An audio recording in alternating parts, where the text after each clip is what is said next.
বাবু বাড়ি টাড়ি আসো নাকি? আবার ইউনিয়ন অফিস থেকে আসছিলাম। কি ডাকো বাপু?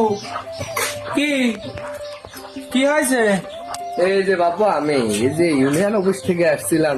হ্যাঁ হ্যাঁ, চাল ডাল রেশনের মনে করে যে ব্যবস্থা করা হচ্ছে। জি কাকু, তা হচ্ছে যে আপনার এই জমি জায়গা কোন জায়গা কতটুকু আছে, বা আপনার কি এতটুকুর ভিতরে কি এই নাকি বাইরে আরো আছে? না গো বাপু, আমার জমি জাতি নেই, খুব অভাবী লোক আমি। আমার একটুকু জমি নেই। দেও বাপু, ইউনিয়ন পরিষদের তো যা যা দিচ্ছে দেও, আমার দেও, আমি আর অসহায়। আব্বা তুমি ওই লোকের কাছে মিশে কথা করছো কে? ওই যে ওই মাঠে 2 বিঘে রয়েছে, ওই মাঠে 2 বিঘে রয়েছে। তুমি আমার মোটরসাইকেল কিনে দেওয়ার ভয়তে তুমি মিশে কথা করছো, হ্যাঁ?